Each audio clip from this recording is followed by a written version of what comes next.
NDA घटक दलों के सभी नेतागण, नवनिर्वाचित सभी सांसदगण और हमारे राज्यसभा के भी सांसदगण, आप सबका हृदय से बहुत बहुत आभार व्यक्त करता हूं।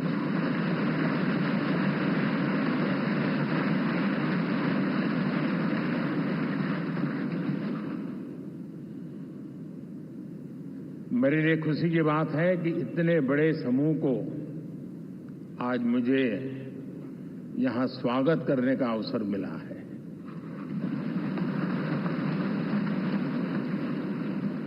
जो साथी विजयी होकर के आए हैं वे सभी अभिनंदन के अधिकारी हैं, लेकिन जिन लाखों कार्यकर्ताओं ने दिन रात परिश्रम किया है, न उन्होंने दिन देखा न रात देखी, और इतनी भयंकर गर्मी में हर दल के कार्यकर्ता ने जो पुरुषार्थ किया है, परिश्रम किया है, मैं आज संविधान सदन के इस सेंट्रल हॉल से सर झुका करके उनको प्रणाम करता हूं।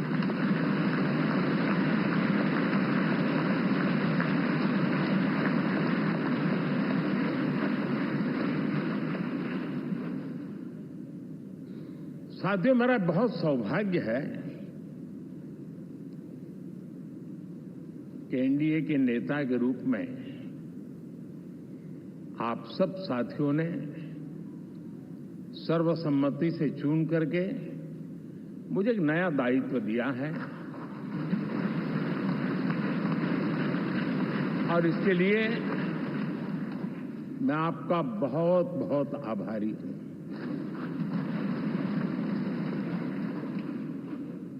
व्यक्तिगत जीवन में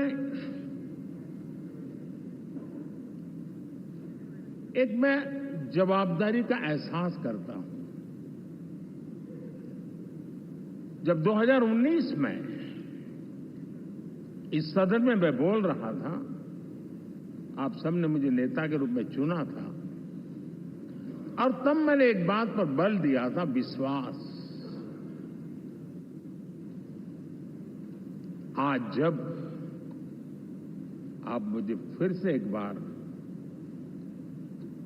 ये दायित्व देते हैं, इसका मतलब है कि हम दोनों के बीच, हम आपस में विश्वास का सेतु इतना मजबूत है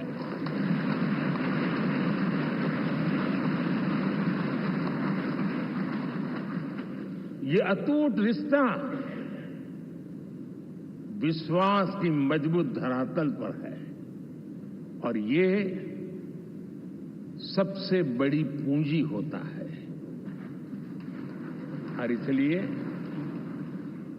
ये पल मेरे लिए भावुक करने वाले भी हैं, और आप सबके प्रति जितना धन्यवाद करूं उतना कम है।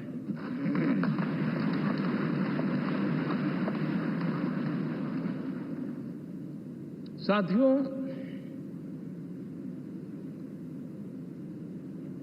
बहुत कम लोग इन बातों की चर्चा करते हैं, शायद उनको सूट नहीं करता होगा, लेकिन हिंदुस्तान के इतने महान लोकतंत्र की ताकत देखिए कि एनडीए आज देश में 22 राज्यों में लोगों ने उनको सरकार बनाकर के सेवा करने का मौका दिया।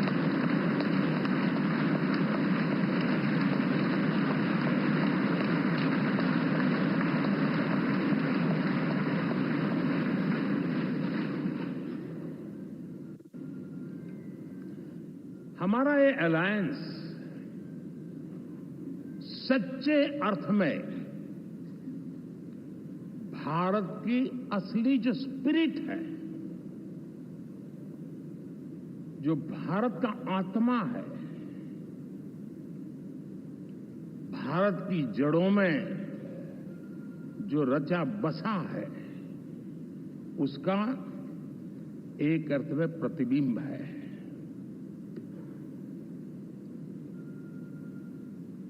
और मैं इसलिए कह रहा हूं कि थोड़ी नजर करें हमारे देश में 10 ऐसे राज्य जहां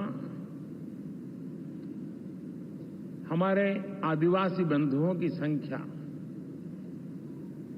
प्रभावी रूप से है, निर्णायक रूप से है, जहां इस आबादी आदिवासियों की ज्यादा है। ऐसे 10 राज्यों में से 7 राज्यों में एनडीए सेवा कर रहा है।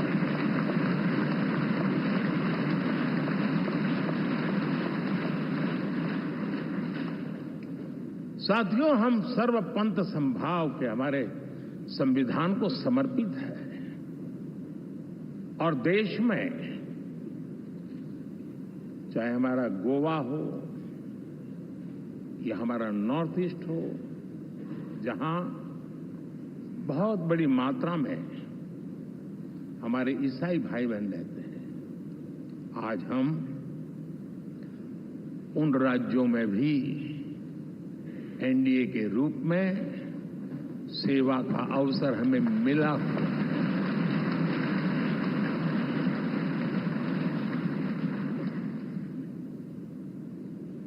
साथियों, प्री पोल अलायंस हिंदुस्तान के राजनीतिक इतिहास में और हिंदुस्तान की राजनीति में गठबंधन के इतिहास में प्री पोल अलायंस इतना सफल कभी भी नहीं हुआ है जितना कि एनडीए हुआ।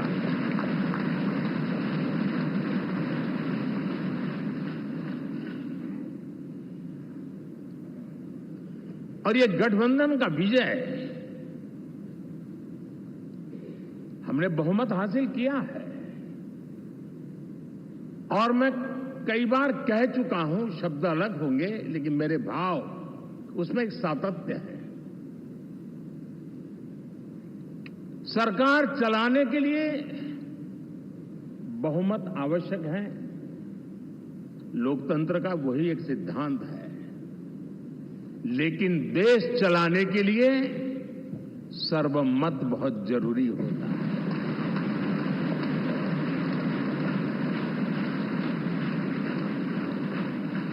और मैं आज देशवासियों को यहां से विश्वास दिलाना चाहता हूं कि आपने जिस प्रकार से हमें बहुमत देकर के सरकार चलाने का सौभाग्य दिया है, ये हम सबका दायित्व है कि हम सर्वमत का निरंतर प्रयास करेंगे और देश को आगे ले जाने के लिए हम कोई कोर कसर नहीं छोड़ेंगे।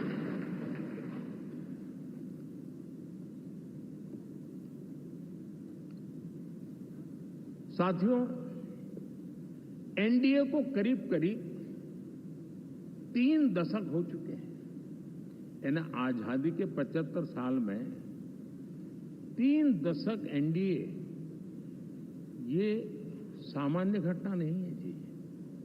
विविधता से भरे हुए अपनी लोकतांत्रिक और सामाजिक रचना के बीच में ये 3 दशक की यात्रा एक बहुत बड़ी मजबूती का संदेश देती है।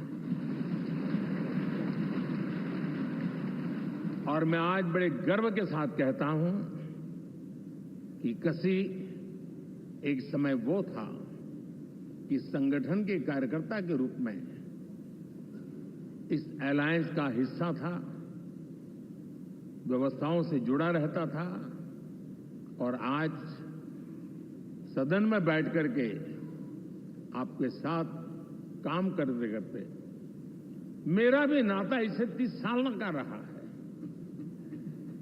और मैं कह सकता हूं, हकीकतों के तथ्यों के आधार पर कह सकता हूं, ये सबसे सफल अलायंस है।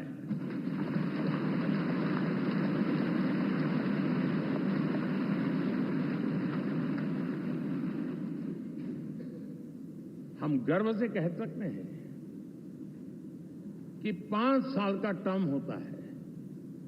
इस अलायंस ने 30 साल में से 5-5 साल के 3 टर्म सफलतापूर्वक पार किए हैं और अलायंस चौथे टर्म में एंटर कर रहा है।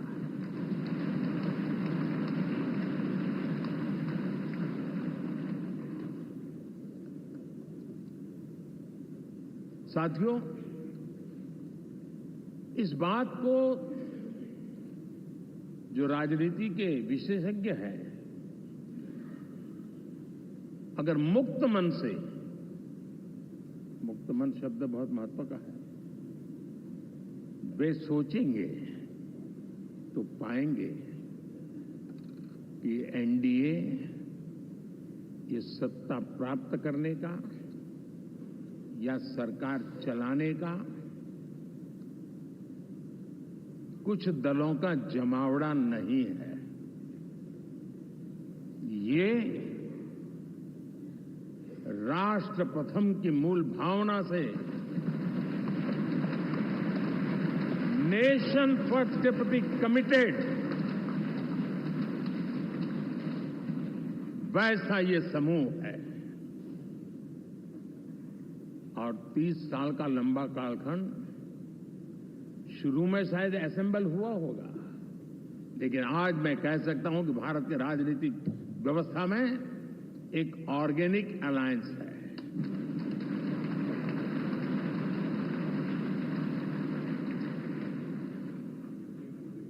और ये मूल्य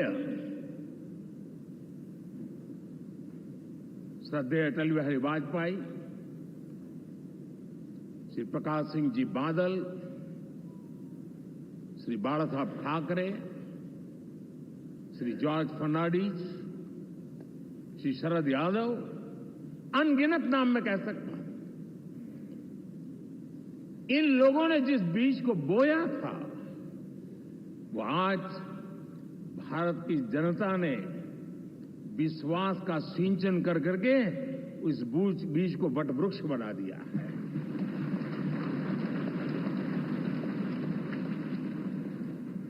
और हम सबके पास ऐसे महान नेताओं की विरासत है और हमें इसका गर्व है। बीते 10 वर्षों में हमने एनडीए की उसी विरासत, उसी मूल्यों को लेकर के निरंतर आगे बढ़ने का और देश को आगे बढ़ाने का प्रयास किया है। जैसे मैंने कहा, मुक्त मन से राजनीति के विश्लेषक अगर विश्लेषण करेंगे तो देखेंगे कि एनडीए का जो लोग दिखते हैं ना, उसमें एक कॉमन चीज नजर आती है और वो है गुड गवर्नेंस। इन सबने अपने अपने समय में, अपने अपने कार्यकाल में जब जब जहां सेवा करने का मौका मिला है, गुड गवर्नेंस इस देश को दिया है। और इस प्रकार से एनडीए एक प्रकार से, एनडीए कहते ही गुड गवर्नेंस ये अपने आप पर्यायवाची बन जाता है। साथियों, हम लोगों के सभी के कार्यकाल में, चाहे मैं गुजरात में रहा हूं या बाबू हमारे आंध्र में रहे हो या नीतीश जी ने बिहार के लिए भरपूर सेवा की हो, हम सबके अंदर केंद्र बिंदु में गरीब का कल्याण केंद्रस्थ रहा है।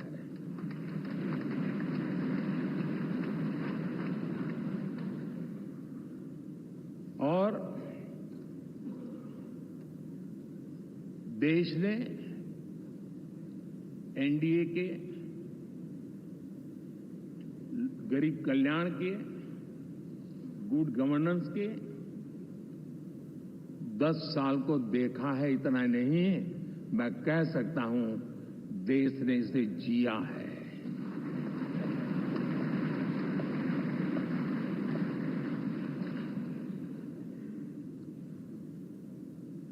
जनता जनार्दन ने सरकार क्या होती है, सरकार क्यों होती है, सरकार किसके लिए होती है, सरकार कैसे काम करती है, इसको पहली बार अनुभव किया है।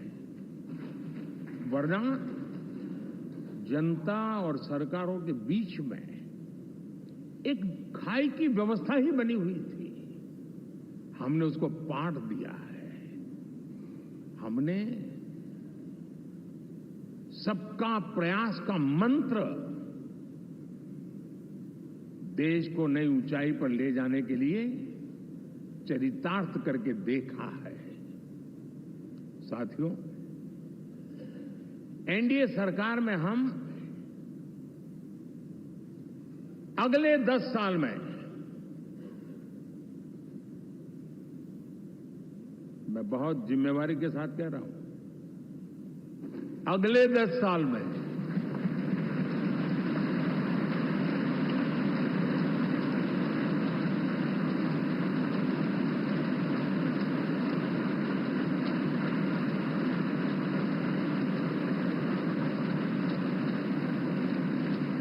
गुड गवर्नेंस, विकास, नागरिकों के जीवन में क्वालिटी ऑफ लाइफ, और मेरा व्यक्तिगत रूप से एक बहुत बड़ा ड्रीम है, मैं लोकतंत्र की समृद्धि को जब सोचता हूं तो मैं चाहता हूं कि सामान्य मानवीय के जीवन में से, और खास करके मध्यम वर्ग, उच्च मध्यम वर्ग, उनके जीवन में से सरकार की दखल जितनी कम हो उतनी लोकतंत्र की मजबूती है।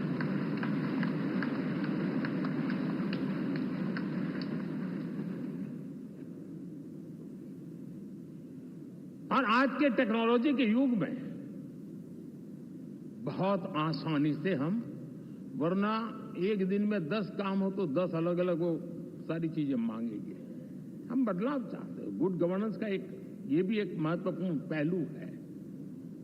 लेकिन हम विकास का नया अध्याय लिखेंगे, गुड गवर्नेंस का नया अध्याय लिखेंगे, जनता जनार्दन की भागीदारी का नया अध्याय लिखेंगे, और सब मिलकर के विकसित भारत के सपने को साकार करके रहेंगे।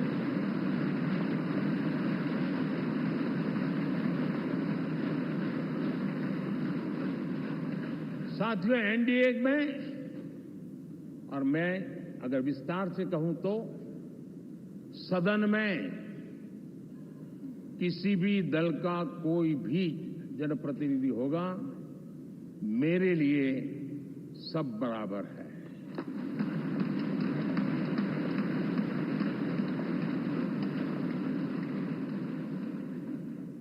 जब मैं सबका प्रयास की बात करता हूं तो मैं सदन में भी, चाहे वो लोकसभा हो या राज्यसभा हो, हमारे लिए सब बराबर है। और यही एक भाव है जिसके कारण 30 साल से एनडीए अलायंस मजबूती के साथ आगे बढ़ा है। अपना पराया कुछ नहीं है। सबको गले लगाने में हमें कभी कोई कमी नहीं रखी है। उसी का परिणाम है कि जनता का विश्वास भी जीत पाते हैं। साथियों, हमने 2024 में जिस टीम भावना से काम किया है और ग्रासरूट लेवल पे किया है, सिर्फ फोटो ऑप करना, नेता मिलकर के हाथ हिलाएं और फिर तुम्हारे रास्ते में मेरे रास्ते, ऐसा नहीं। ग्रासरूट लेवल तक सबने मिल करके ये जो काम किया है, और उसी ने हमें ऑर्गेनिक अलायंस का सामर्थ्य दिया है।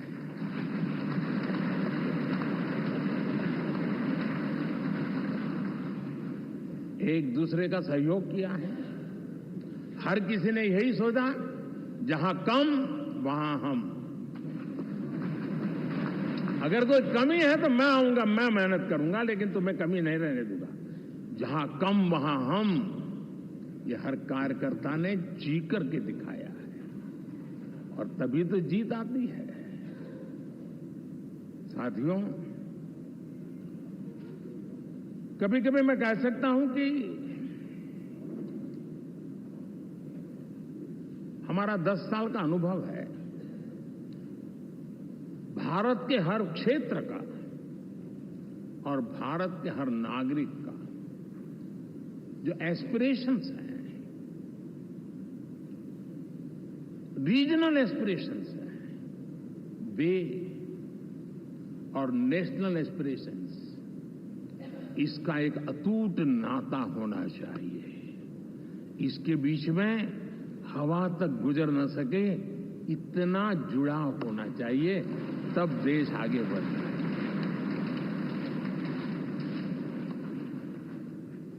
साथियों, इस चुनाव में मैं कुछ उल्लेख जरूर करना चाहूंगा जो मेरी नजरिए से मैंने देखा है। दक्षिण भारत में एनडीए ने एक नई राजनीति की नींव मजबूत की है।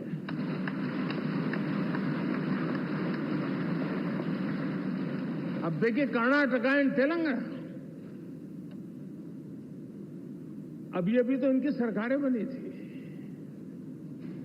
लेकिन पल भर में ही लोगों का विश्वास टूट गया, भ्रम से लोग बाहर आ गए और एनडीए को गले लगा दिया।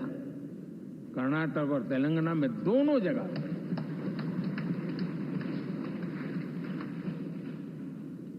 साथियों, तमिलनाडु, मैं तमिलनाडु की टीम को भी बधाई देना चाहूंगा और वहां हमारा एनडीए समूह बहुत बड़ा भी है और कईयों को पता था कि हम एक साथ एक सीट नहीं लड़ा पाएंगे, लेकिन इस लड़ाई में हम साथ रहेंगे। और मैंने बहुत से एनडीए के साथी तमिलनाडु में ऐसे हैं कि जिनका कोई उम्मीदवार नहीं था, लेकिन इस झंडे को ऊंचा रखने के लिए वो जी जान से जुटे थे। और इसलिए आज तमिलनाडु में भले हम सीट नहीं जीत पाए, लेकिन जिस तेजी से एनडीए का वोट शेयर बढ़ा है, वो साफ साफ संदेश दे रहा है कल में क्या लिखा हुआ है।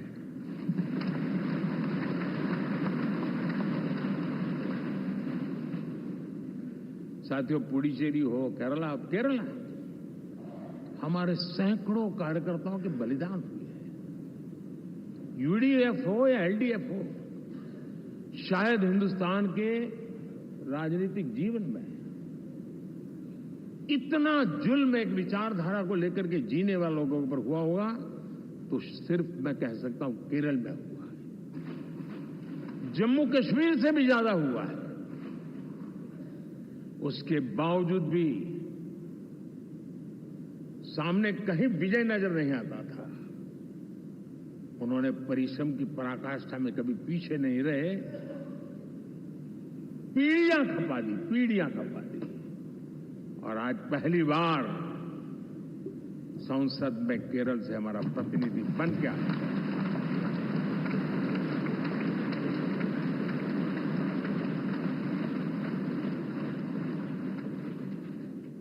साथियों, अरुणाचल में हमने लगातार हमारी सरकार बनती रही है और भारी समर्थन से बनती है। सिक्किम में भी हमारे एनडीए की सरकार करीब क्लीन स्वीप के साथ, अरुणाचल क्लीन स्वीप। आंध्र, मैं अबू बाबू को पूछ रहा था, बोले हिस्टोरिकली ये सबसे हाईएस्ट विक्ट्री है।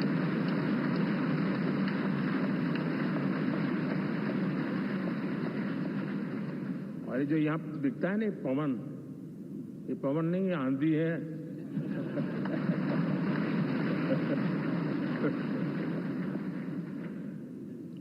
आंध्र ने इतना बड़ा हमारे प्रति जनमत दिया है। हिंदुस्तान के लिए एक सामान्य मानवीय की विकास की जो जिजीविषा है, उसका प्रतिबिंब है। और महाप्रभु जगन्नाथ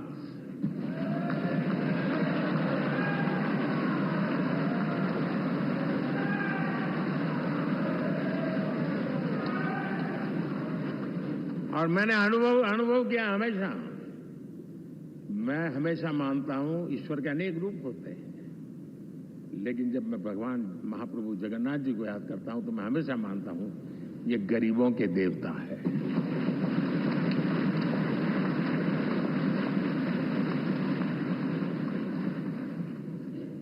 और वहां जो क्रांति रूप परिणाम आया है, मैं इसे एक रिवॉल्यूशन देख रहा हूं।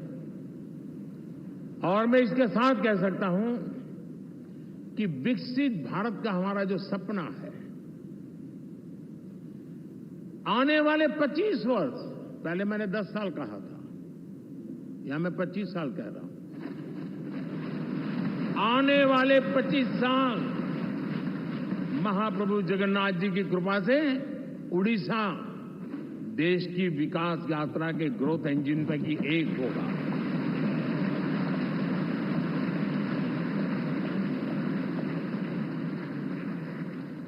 साथियों, हम लोग जब 4 जून के नतीजे चल रहे थे, मैं तो अपने काम में कुछ व्यस्त था, बाद में फोन आना शुरू हो गए। तो मैंने किसी को पूछा, यार ये तो ठीक है आंकड़े वांकड़े, तो मुझे ये बताओ कि ईवीएम जिंदा है कि मर गया?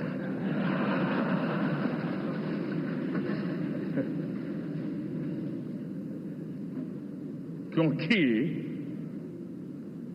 ये लोग तय करके बैठे थे कि भारत के लोकतंत्र और लोकतंत्र की प्रक्रिया के प्रति विश्वास ही लोगों का उठ जाए, और लगातार ईवीएम को गाली देना। और मुझे तो लगता था कि शायद इस बार वो ईवीएम की अर्थी का जुलूस निकालेंगे, लेकिन 4 जून शाम आते आते उनको ताले लग गए, ईवीएम ने उनको चुप कर दिया। ये ताकत है भारत के लोकतंत्र की, ये ताकत है भारत की निष्पक्षता की, ये भारत की ताकत है भारत के चुनावी तंत्र की, चुनाव आयोग की। और मैं मानता हूं कि ये, आशा करता हूं कि 5 साल तो अब ईवीएम शायद मुझे नहीं सुनाई देगा, लेकिन जब 29 में हम जाएंगे तो फिर से शायद ईवीएम को लेकर के नाचने की शुरुआत करेंगे, क्योंकि इनके सुधरने की संभावना है बहुत कम है। आप देखिए, चुनाव के समय मैंने पहली बार देखा, शायद हर तीसरे दिन इलेक्शन कमीशन के काम में रुकावट आए, इसके लिए सुप्रीम कोर्ट के दरवाजे खटखटाए गए, भांति भांति की एप्लीकेशन, और एक ही टोली थी। और लोकतंत्र के प्रति जिनका भरोभार अविश्वास है, ऐसे लोग सुप्रीम कोर्ट का उपयोग करते हुए कैसे रुकावट डाले, इसका निरंतर प्रयास करते रहे। और चुनाव आयोग की ताकत का एक बड़ा हिस्सा अदालतों में, इस पीक अवर्स में, चुनाव के पीक अवर्स में, यानी कितनी निराशा लेकर के ये लोग मैदान में आए थे कि उन्होंने पूरा हमला उसी इंस्टीट्यूट पे लगा दो ताकि चुनाव के कोई भी परिणाम आए, हम दुनिया के सामने भारत को भी बदनाम कर लें। ये षड्यंत्र का हिस्सा था दोस्तों, और कभी भी देश उनको माफ नहीं करेगा। साथियों, इंडी गठबंधन वाले जब ईवीएम का विरोध करते हैं तो मैं सिर्फ एक चुनाव के रूप में नहीं देख रहा। मैं मानता हूं ये लोग मन से पिछली शताब्दी के सोच वाले लोग हैं। वे टेक्नोलॉजी को हम महत्व न समझते हैं, न टेक्नोलॉजी स्वीकार करने को तैयार है। और ये सिर्फ ईवीएम में दिखाई दिया ऐसा नहीं, यूपीआई में दिखाया। जब हमने कहा कि हिंदुस्तान के लोग डिजिटल ट्रांजैक्शन करेंगे, फिनटेक की दुनिया में आज हिंदुस्तान का नाम हो गया, मानने को तैयार नहीं। आधार आज देश की एक पहचान बना है। मैं तो देख रहा हूं कि मुझे कई देश कहते हैं कि हमें आधार की पद्धति से आगे बढ़ना है, आप कैसे मदद कर सकते हैं। उस आधार को रोकने के लिए सुप्रीम कोर्ट में बार बार जाकर के परेशानियां पैदा की। यानी मूलतः ये प्रगति के विरोधी, आधुनिकता के विरोधी, टेक्नोलॉजी के विरोधी इंडी अलायंस हमने देखा है। साथियों, इस देश के लिए ये भी चिंता का विषय है कि विश्व में भारत के लोकतंत्र की ताकत को कम आंकने का प्रयास, और कितना एक्सट्रीम है। मैं दुनिया में ढोल पीट रहा हूं कि हम मदर ऑफ डेमोक्रेसी है, और ये दुनिया में जाकर के बता रहे नहीं हमारे देश में तो डेमोक्रेसी ऐसा कुछ नहीं, कि वो मोदी बैठ गया है, वो एक चाय बेचने वाला यहां पहुंच कैसे गया, कुछ तो गड़बड़ की होगी। ये जो इनकी मनस्थिति है जी, भारत के नागरिकों को चुनाव प्रक्रिया के प्रति अविश्वास पैदा करने का जो उनका षड्यंत्र है, मैं मानता हूं कि अब दुनिया भी भारत के लोकतंत्र की विविधता, विशालता, व्यापकता, गहनता, इन सबको भी जानने समझने के लिए आकर्षित होगी। ऐसे ही इस चुनाव के नतीजे में देख रहा हूं। साथियों, जब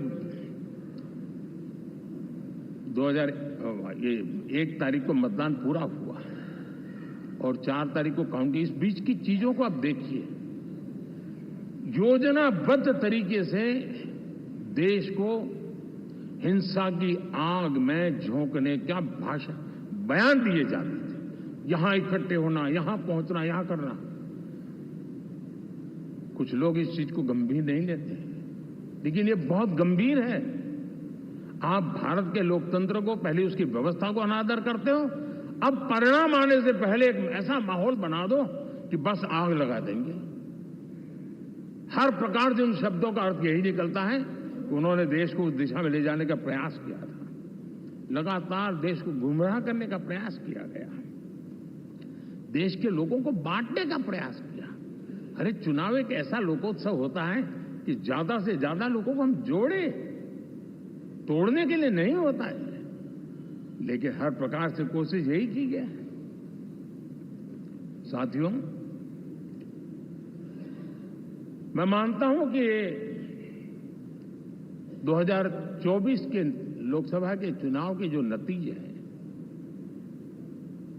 हर पैरामीटर से देखेंगे,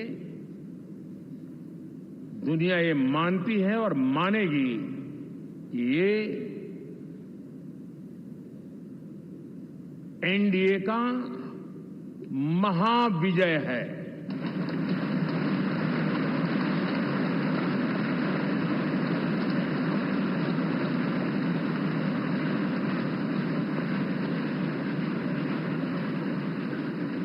और आपने देखा 2 दिन कैसा चला, जैसे हम तो हार चुके हैं, गए। सब चारों तरफ यही दिखता था, क्योंकि उनको अपने कार्यकर्ताओं का मोरल हाई करने के लिए ऐसे काल्पनिक परेड ये करने पड़ रहे हैं। और साथियों, गठबंधन के इतिहास में अगर आंकड़ों के हिसाब से देखें तो ये सबसे मजबूत गठबंधन की सरकार है।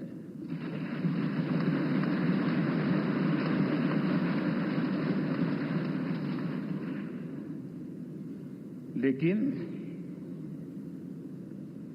कोशिश ये की गई कि इस विजय को स्वीकार न करना, उसको पराजय के छाया में डुबो के रखना। लेकिन उसकी ऐसी चीजों की बाल मृत्यु हो जाती है, और हो भी गई। लेकिन देशवासी जानते हैं कि न हम हारे थे, न हम हारे हैं।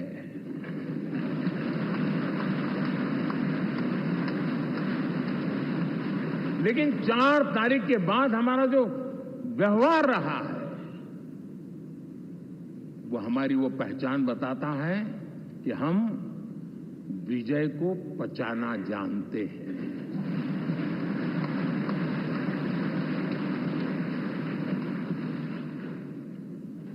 हमारे संस्कार ऐसे हैं कि विजय की गोद में उन्माद पैदा नहीं होता है, और न ही पराजित लोगों के प्रति उपहास करने के हमारे संस्कार हैं। हम विजय को भी पचाते हैं और पराजित का भी उपहास करने की विकृति हम नहीं पालते। ये हमारे संस्कार हैं। अब किसी भी बालक को पूछो कि भाई लोकसभा के चुनाव के पहले सरकार किसकी थी, तो कहेगा एनडीए। 24 के नतीजों के बाद सरकार किसकी बनी, एनडीए। फिर हारे कहां से भाई? पहले भी एनडीए थी, आज भी एनडीए और कल भी एनडीए है।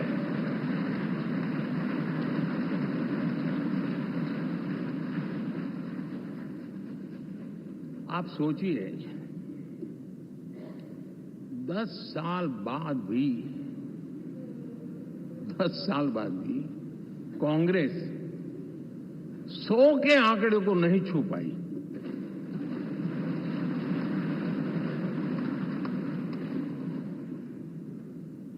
और अगर मैं 14, 19 और 24 3 चुनावों को जोड़ करके कहूं, कांग्रेस के 3 चुनाव जोड़ूं, तो इन 3 चुनावों में जितनी सीटें मिली है उससे ज्यादा हमें इस चुनाव में मिली है।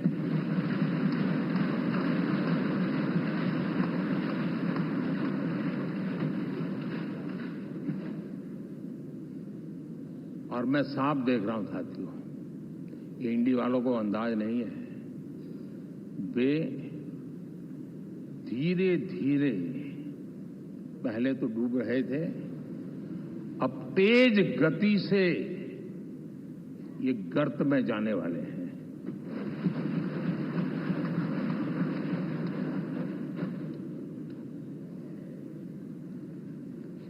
साथियों,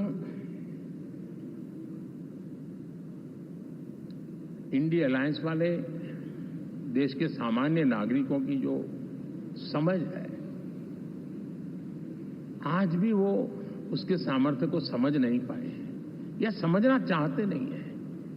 भारत के सामान्य व्यक्ति की भी एक समझ है, और जो जमीन से जुड़ा रहता है ना, वो समझ को छूता है, समझता है, पहचानता है। वो वहां नहीं है। साथियों, इन लोगों का जो व्यवहार रहा है 4 तारीख के बाद, मैं आशा करता था कि वे लोकतंत्र का सम्मान करेंगे, लेकिन उनके व्यवहार से लगता है कि शायद उनमें ये संस्कार आए, इसके लिए हमें और इंतजार करना पड़ेगा। और तो मैं ज्यादा कुछ कह नहीं सकता। और ये वो लोग हैं जो खुद की पार्टी के पीएम का अपमान करते हैं, उसके निर्णयों को फाड़ देते थे। खुद की पार्टी को विदेशी मेहमान आ जाए तो उसके लिए चेयर नहीं होती थी। ये सारे दृश्य आपने देखे हैं। ठीक, और मैं समझता हूं कि इन सारी स्थितियों में से हम लोकतंत्र की मजबूती और जनता जनार्दन के प्रति आस्था, इसको हम, साथियों, लोकतंत्र हमें सबका सम्मान करना सिखाती है। विपक्ष में भी जो सांसद जीत करके आए हैं, मैं उनको भी बधाई देता हूं।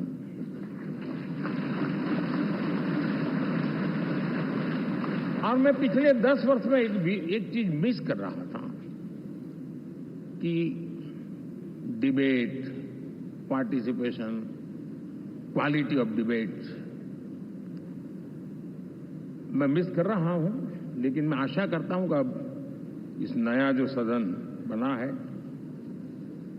वो कमी मुझे खलेगी नहीं। शायद हमारे साथी भी राष्ट्रहित की नियत के साथ सदन में आएंगे, और भले वो विपक्ष में बैठे होंगे, लेकिन राष्ट्र के विपक्ष में नहीं है, हमारे विपक्ष में है।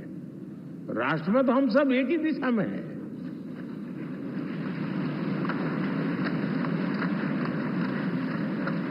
राष्ट्र में हमारा कोई पक्ष विपक्ष नहीं है। राष्ट्र में तो हम 140 करोड़ है। और मैं आशा करता हूं कि वो राष्ट्र हित की भावना को लेकर के सदन में आएंगे सदन को समृद्धि देने में वे कुछ न कुछ योगदान करेंगे। साथियों, 24 का जनादेश एक बात को बार बार मजबूती दे रहा है, बार बार मजबूती दे रहा है कि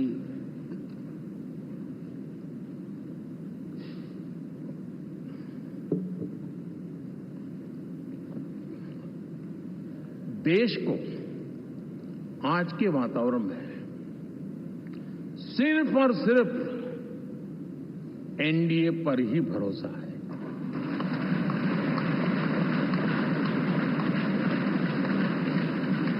और जब इतना अटूट विश्वास है, इतना भरोसा है, तो स्वाभाविक है देश की अपेक्षाएं भी बढ़ेगी। और मैं इसे अच्छा मानता हूं और हम सबका कर्तव्य भी मानता हूं। और इन अपेक्षाओं को पूर्ण करने के लिए, और मैंने पहले भी कहा था कि जो 10 वर्ष हमने काम किया है वो तो ट्रेलर है।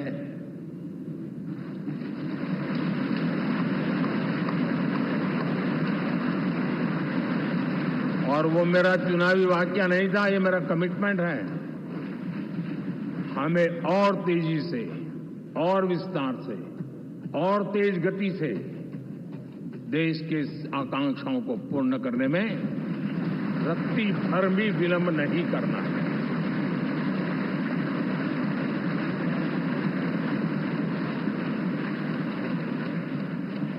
जनता जनार्दन चाहती है हम पहले से ज्यादा डिलीवर करें। जनता चाहती है कि हम खुद ही हमारे पुराने रिकॉर्ड तोड़े। और मैं साथियों, एक तरफ एनडीए रखूं, दूसरी तरफ भारत के लोगों के सपने और संकल्पों को रखूं, तो मैं कहूंगा NDA, new India, develop India, aspirational India.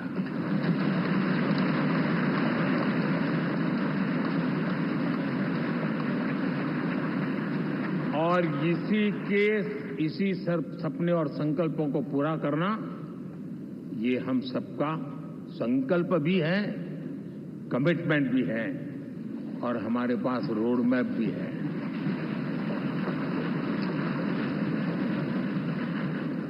साथियों, एनडीए ने हमेशा करप्शन फ्री, रिफॉर्म ओरिएंटेड, स्थिर सरकार देश को दी है। जब जब हमें अवसर मिला, हम लोगों ने काम किया है। उसके सामने कांग्रेस नेतृत्व वाली यूपीए, अब उन्होंने पुरानी अपनी छवि सुधारने के लिए नाम बदल दिया, लेकिन पहचान घोटालों की है। आए दिन घोटाले, यही पहचान रही है। और नाम बदलने के बावजूद भी देश उनके घोटालों को नहीं भुलाए, उनको नकारा है।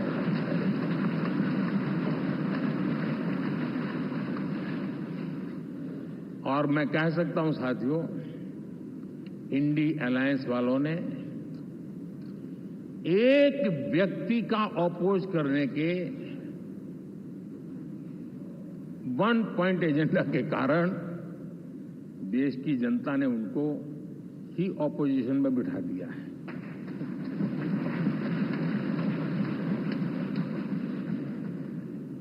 एनडीए विकसित भारत, इस संकल्प को लेकर के चुनाव में गया था। देश के लिए सकारात्मक सोच को लेकर के गया था। देश की युवा शक्ति के सामर्थ्य को समझ करके नए अवसरों को लेकर के देश को आगे बढ़ने की बात लेकर के गया था। जबकि हमारे सामने जो लोग थे, वो भ्रम फैलाना, झूठ फैलाना, यही गुमराह करने वाले काम यही करते रहे थे। अब एनडीए और उनका देखें, इवन नामांकन में जाएंगे तो भी आपको देखेगा उनका चुनाव प्रचार, उनका नामांकन। हम लोगों का एक एक दृश्य देख लीजिए और उनका एक एक दृश्य देखिए, कितना बड़ा अंतर है। हर चीज में उनका कैरेक्टर दिखाई देता है। और क्या रहा, फोटो ऑप के लिए तो उन्होंने अलायंस घोषित कर दिया, लेकिन कितने ही राज्यों में वो आपस में लड़ते रहे हैं, चुनावी जंग में एक दूसरे की पीठ में छुरा भोंकते रहे हैं। कभी उन्होंने कहा कि ये तो हमारा वैचारिक अलायंस है, वो विचार लेवल पर ठीक है, बाकी नीचे तो हमारा अपना हम तैयार करेंगे। और अब फिर उन्होंने कहा कि भाई हम तो सीट के आधार पर अलायंस करेंगे, टोटल न भी करें, ये भी खेल खेला। और अभी अभी तो चुनाव पूरा शुरू कर दिया कि ये तो हमारा अलायंस लोकसभा के चुनाव के लिए ही था, बाद में नहीं है, ये भी शुरू कर दिया। यानी मैंने बहुत पहले कहा था कि आप देख लेना 4 जून के बाद बिखराव शुरू हो जाएगा, और वो शुरू हो चुका है।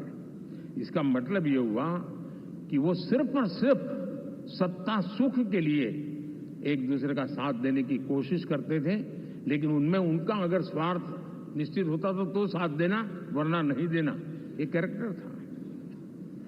साथियों, ये लोग कितने ही बड़े झूठे बोलते रहे हैं।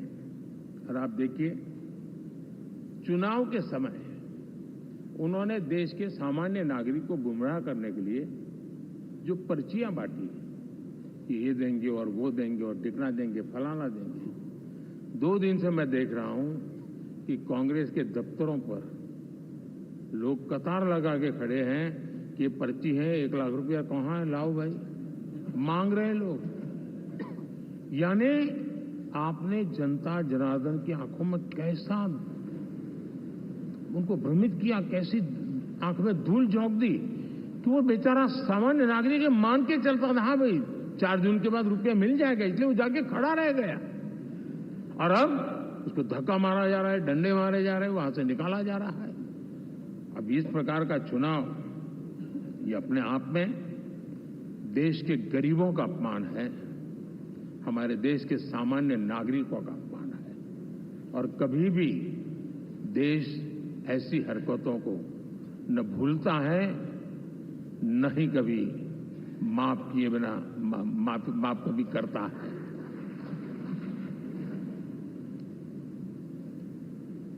साथियों, हमारे लिए संतोष की बात है कि हम एक कमिटमेंट से काम कर रहे हैं। 10 साल में हमने 25 करोड़ गरीबों को गरीबी से बाहर निकाला है।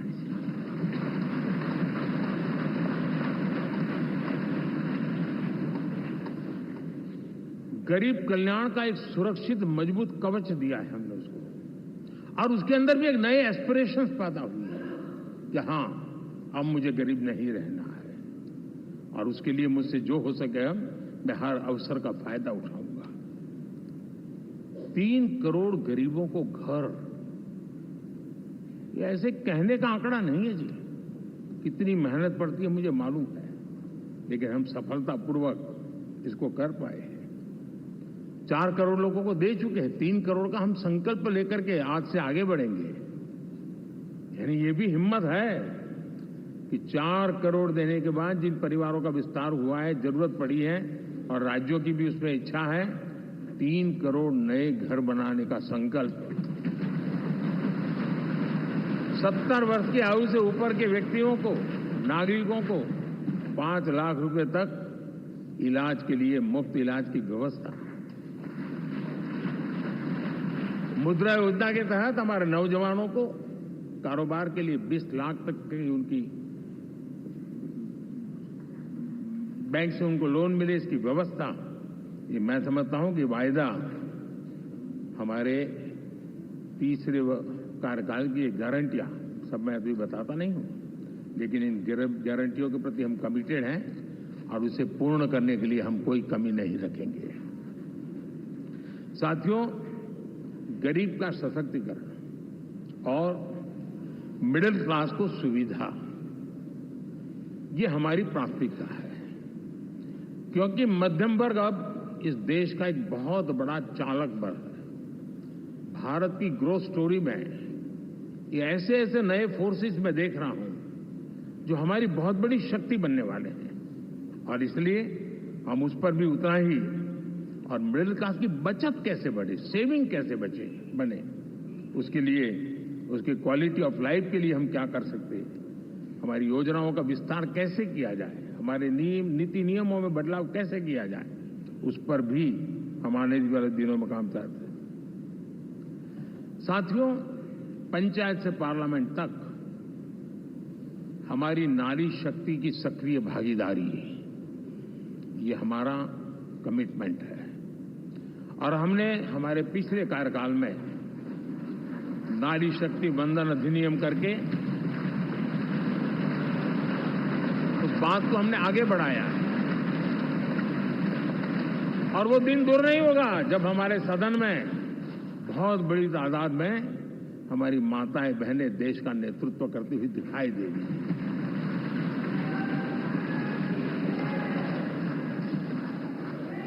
इस पूरे चुनाव में हम सबसे ज्यादा महिला उम्मीदवारों को टिकट देने वाली पार्टी रहे हैं। ये हमारा कमिटमेंट है।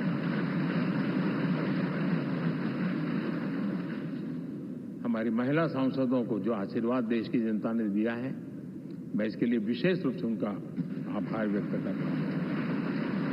और साथियों, आपने देखा होगा G20 समिट में दुनिया के सामने एक विषय लेकर के हम बड़े आग्रह से गए हैं और वो है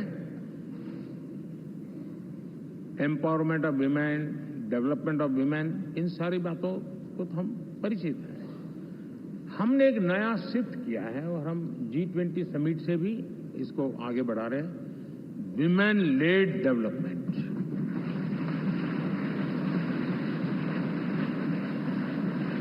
एक बार हमारा इस प्रकार का कमिटमेंट बनता है तो परिवर्तन बिल्कुल साफ नजर आता है। साथियों, एनडीए का ये कार्यकाल बड़े फैसलों का है, तेज विकास का है और अब हम समय गंवाना नहीं चाहते कि हम 5 नंबर की इकोनॉमी से 3 नंबर की इकोनॉमी पर पहुंच रहे हैं।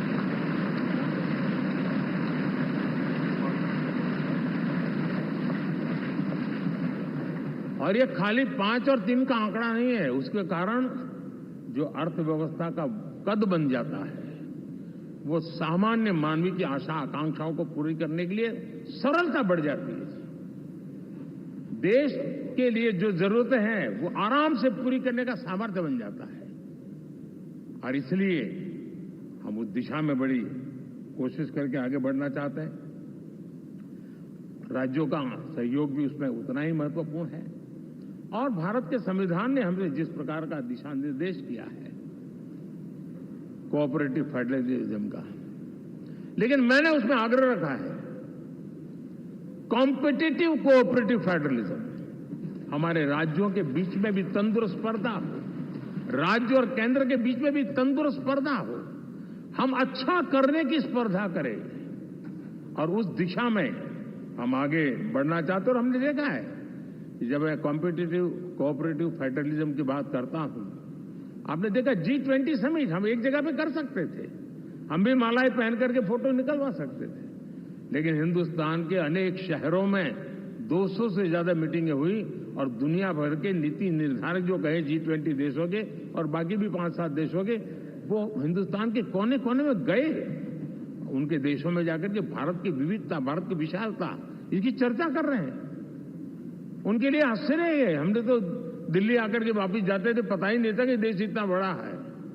ये अपनी एक ताकत का परिचय हुआ है।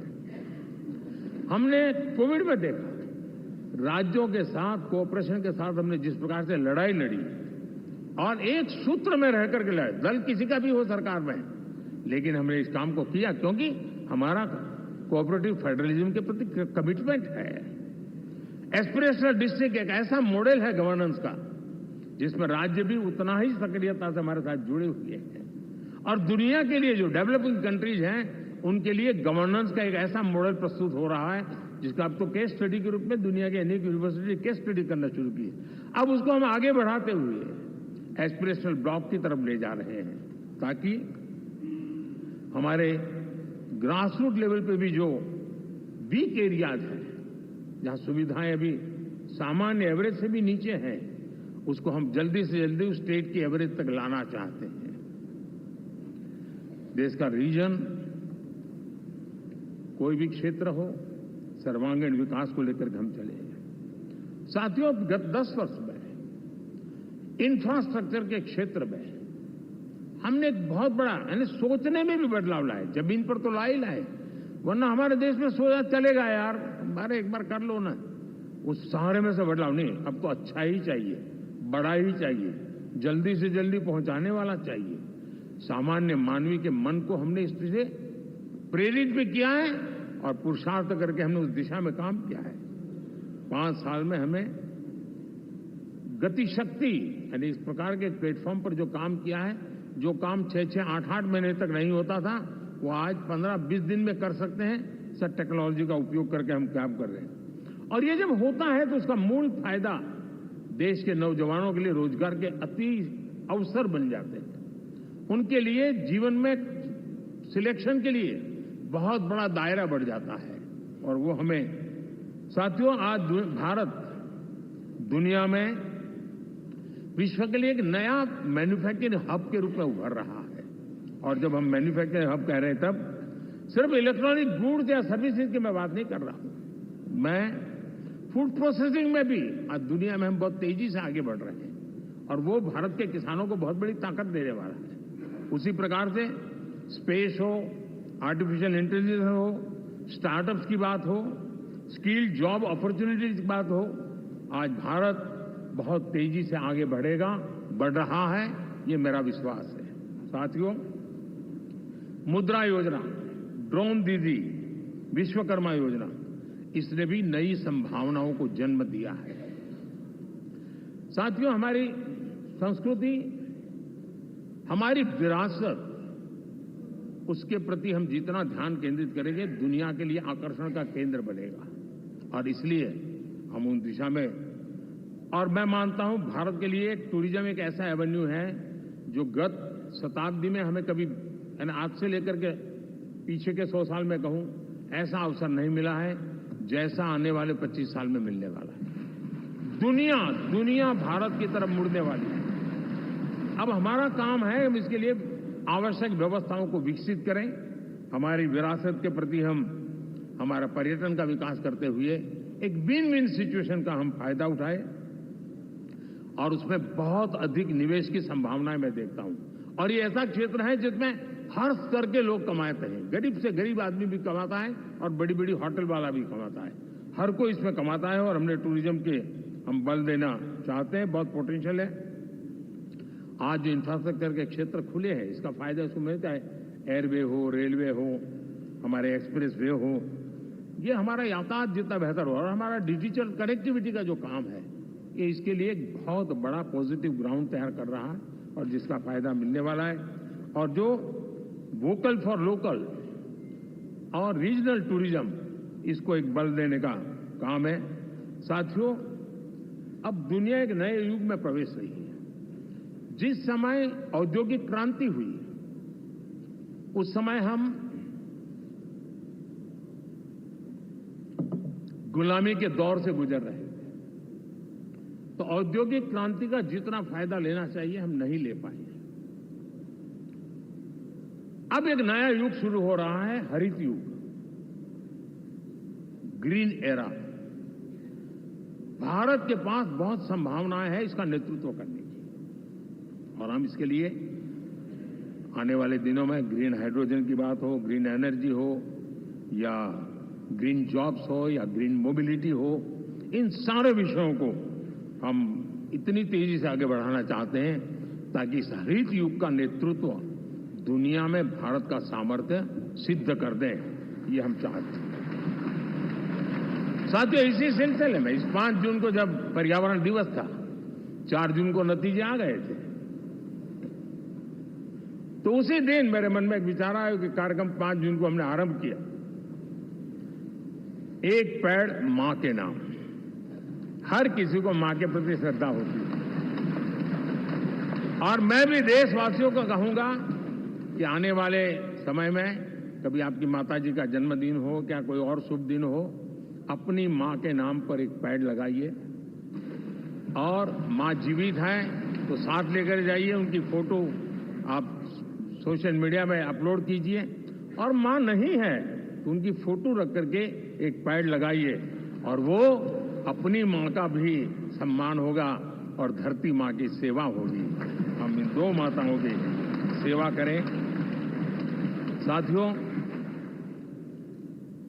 एनडीए अब भारत आइसोलेशन में नहीं जी सकता। वैश्विक परिवेश में भारत की भूमिका दिनों दिन बहुत बढ़ती चली जा रही है। 2014 में जब एनडीए की सरकार बनी, पूरे विश्व में उसी एक पल से एक नया जिज्ञासा पैदा हुई, थोड़ी आशा के संकेत उनको नजर आने लगे और फिर उस बदलाव बहुत बड़ा तेजी से आया। और पिछले 10 वर्ष में भारत ने जिन कामों को बढ़ लिया है, आज भारत की छवि विश्व बंधु की बन चुकी है। दोस्तों, विश्व हमें एक बंधु के रूप में स्वीकार कर रहा है और जब दुनिया हमें विश्व बंधु के रूप में स्वीकारती है तो हमारी वैश्विक जिम्मेवारियों को भी हमने हमारे आने वाले रोड मैप में महत्व देना ही होगा। और भारत की सफल विदेश नीति ने अच्छे परिणाम भी दिए हैं। हमने हर संकट को उस प्रकार से हैंडल किया जिस प्रकार से मानवीय मूल्यों को हमने प्राथमिकता दी। उसका परिणाम है कि सामान्य मानवी के मन में ये विश्व बंधु वाला भाव बहुत मजबूत हुआ और भारत का सेवा भाव का जो कैरेक्टर है उसको विश्व ने पहचाना है। चाहे यूक्रेन का संकट हो, चाहे अफगानिस्तान का संकट हो, हर हमारे लोगों को बचाना हो, हमने किसी भी में हमने कोई कमी नहीं रखी है। और साथियों, ये क्षमता के कारण भारत में निवेश की संभावनाएं बहुत बढ़ने वाली है। मैं राज्यों से भी कहूंगा कि आप प्रगतिशील नीतियां बनाकर रेडी रहिए। विश्व आज आपके आंगन पे दरवाजे पर दस्तक दे रहा है और जो राज्य ज्यादा स्पष्ट नीतियों के साथ आएगा, जो राज्य उन कंपनियां विदेश आने वाले लोगों को ठीक से हैंडल करेगा, उसको बेनिफिट मिलने ही वाला है। और भारत ने जो नीतियां बनाई है, भारत ने जो वातावरण बनाया है, उसका लाभ भारत के हर राज्य को मिलना चाहिए और उस दिशा में हम तेजी से काम करना चाहते हैं। साथियों, हमने G20 समिट में देखा है, दुनिया का भारत के प्रति नजरिया बदला है। जो लोग इन चीजों को माइन्यूटली देखते होंगे उनको पता होगा कि G20 एक प्रकार से कई संकटों से गुजर रहा था। उतार चढ़ाव आते रहते थे, बिखराव भी नजर आ रहा था, लेकिन भारत में G20 आने के बाद नए प्राण से भर गया है, नया सामर्थ्य आ गया है। और ये भारत की ताकत है कि उसने पूरे विश्व को जोड़ने में G20 के माध्यम से बहुत बड़ा काम किया है। और उसके इन दिनों भी जो परिणाम आए, इसके बाद मेरा काफी समय विदेश के सरकारों से फोन अभिनंदन स्वीकार करने में गया और शायद मैं 2014 में 19 में भी ऐसा अनुभव नहीं था जितना इस बार फ्लो है। दुनिया के करीब करीब आप नाम ले, उसने भारत को शुभेच्छा व्यक्त की है या बात करने की कोशिश की है। यानी ये वैश्विक जो हमारा ताकत है उसका परिचय करवा रहा है और उसके कारण मैं मानता हूं कि विश्व में हमारा सम्मान और साथ साथ भारत में निवेश, ये दोनों संभावनाएं बढ़ रही है। साथियों, हमारे संविधान का 75वां वर्ष है। हम चाहते हैं कि संविधान हमारी संवैधानिक संस्थाओं का संरक्षण भर इसके मात्र के लिए है, ऐसा नहीं, कोई अदालत में धाराओं का उपयोग करके काम करने के लिए नहीं है। ये एक हमारी भावना है, हमारा स्पिरिट है और हमें इस 75 साल को ऐसे मनाना है ताकि हम संविधान के स्पिरिट को जन जन तक पहुंचाएं। हर जन को संविधान की जो भावना है, कर्तव्य की भावना है, अनेक बात ऐसे इस बात है, उन सब प्रति समर्पण उसका बढ़े, उस दिशा में हम काम करना चाहते हैं। साथियों, छत्रपति शिवाजी महाराज के राज्याभिषेक के 350 वर्ष के उत्सव में देश आज रंगा हुआ है। और हमारे लिए सबसे बड़ी प्रेरणा है, क्योंकि उसमें राष्ट्र प्रथम की भावना है। छत्रपति शिवाजी महाराज को याद करते ही राष्ट्र प्रथम की भावना हमें मजबूती देती है। और इसलिए हम देश में इसी एजेंडा को आगे रखते हुए, और जब इसी समय 350 साल का पर्व आया है, तो हमें अपनी पॉलिसी और परफॉर्मेंस और सामान्य मानवीय का जीवन बेहतर करना है, उसमें जरा भी विलंब नहीं करना है। साथियों, विकास की सारी तैयारियां, रोड मैप लेकर को हम चलेंगे ही, चल रहे हैं। लेकिन साथ साथ हम नए नए सांसद आए हैं, कुछ पुराने सांसद हैं, कुछ ज्यादा अनुभवी सांसद भी हैं। आप देखते हैं कि इन दिनों, पिछले 2 दिन से आप टीवी पे देखते होंगे, एक भी सच्चाई मुझे उसमें नजर नहीं आई। कोई ये कह रहा है, कोई वो कह रहा था, सब मैंने कहा भी जरा पूछो तो ये जानकारी लाते कहां से, गपगोले चला रहे, किसी के खाते में कुछ भी डाल करके चल रहा है। तो मतलब ये थोड़े दिन, क्योंकि 10 साल से ऐसे अवसर नहीं मिले हैं, तो शायद ये उबाल जरा ज्यादा रहेगा। लेकिन आप मान के चलिए जी, ऐसे लोग कोई पहुंचेंगे, बस साहब मेरा अच्छा संबंध है, मंत्री में आपका नंबर कर सकता हूं, आया, हमें भी पता नहीं होता यार, हो सकता है मिनिस्टर बनने का ये रास्ता होगा तो हम भी गलती से उसका हाथ पकड़ लेते हैं और वो पता नहीं वो किस खाई में डुबो देता है। कभी कभी तो शायद अब तो टेक्नोलॉजी ऐसी है कि हो सकता है मेरे सिग्नेचर से कोई लिस्ट बाहर निकल जाए कि ये मंत्री बन गए, हो सकता है कोई बुद्धिमान डिपार्टमेंट भी बांट दे। तो आजकल कई लोग सरकार बनाने में लगे हुए हैं,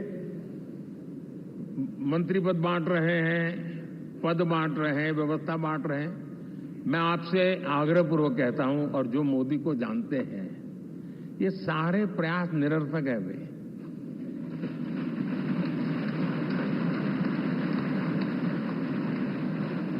आप भी किसी का फोन आ जाए तो 10 बार वेरीफाई कीजिए कि जिसने फोन किया है वो सचमुच में अथॉरिटी है। अदरवाइज कोई भी कहे भाई आपका नाम हो गया है, सुबह परिवार को बुला लीजिए, शपथ समारोह में आना है, हो गया। तो ऐसी गपबाजी करने वाली एक बहुत बड़ी फौज रहती है।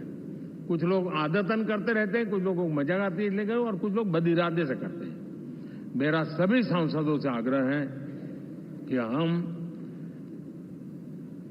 इन सारे षड्यंत्रों का शिकार न बने। दूसरा, हमारे जो इंडिया अलायंस वालों ने इस चुनाव में फेक न्यूज में एक्सपर्टाइज कर लिया, डबल पीएचडी कर लिया उन्होंने, वो शायद इसका भरपूर उपयोग करेंगे। हम कृपा करके इन चीजों से दूर रहें, अफवाहों से दूर रहें। ये जो टीम बैठी है वो अनुभवी टीम है, मुझे भी सही सलाह देने वाली टीम है, और इसलिए टीम मिलकर के बहुत सही निर्णय करने वाली है। कृपा करके ब्रेकिंग न्यूज के आधार पर देश चलेगा नहीं, ये मान के चलिए।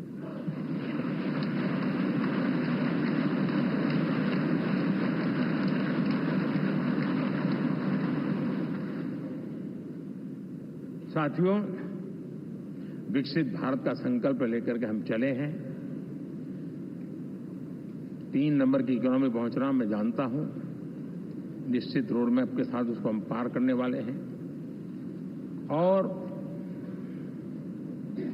मैंने पहले भी कहा था कि मेरा पल पल देश के नाम है, मेरा पल पल आप लोगों के नाम है। मैं 24/7 अवेलेबल हूं।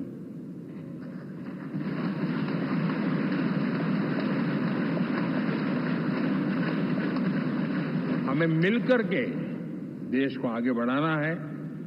फिर से एक बार आप लोगों ने मुझ पर जो विश्वास जताया है, जो प्यार दिखाया है और जो समर्थन दिया है, वाकई मैं मानता हूं भारत के लोकतंत्र की एक बहुत बड़ी ताकत है। मैं जितना आपका आभार व्यक्त करूं उतना कम, और मैं विश्वास दिलाता हूं कि मैं आपकी आशा अपेक्षाओं को पूरी करने में, परिश्रम करने में कोई कमी नहीं रखूंगा।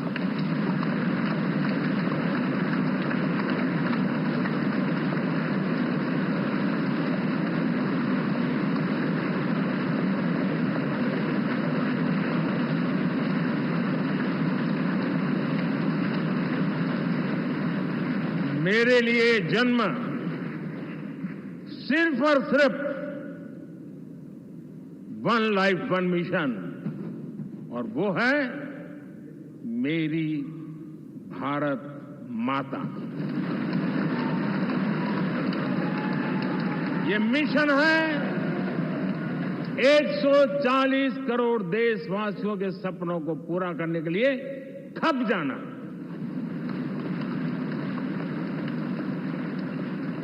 ये मिशन है 140 करोड़ देशवासियों को हजार साल की मुसीबतों से जो गुजरी हुई पीढ़ी दर पीढ़ी है, उसे मुक्ति दिला करके सम्मान के साथ विश्व में मेरा हर देशवासी दुनिया उसे देखे तो उसका मन कर जाए, काश ये हिंदुस्तान का है, अरे नजर मिल जाए तो अच्छा होगा। ये मैं स्थिति पैदा करना चाहता हूं। उसका मन लालायित होना चाहिए, हिंदुस्तानी है, अरे यार जरा हाथ मिला लूं, कुछ एनर्जी मुझे भी आ जाए। मैं देश को इस ऊंचाई पे ले जाना चाहता हूं। और साथियों, मुझे पक्का विश्वास है आपका साथ, आपका सहयोग, आपका अनुभव बहुत बड़े परिणामों की संभावनाएं लेकर के आया है। लोकसभा का ये गठन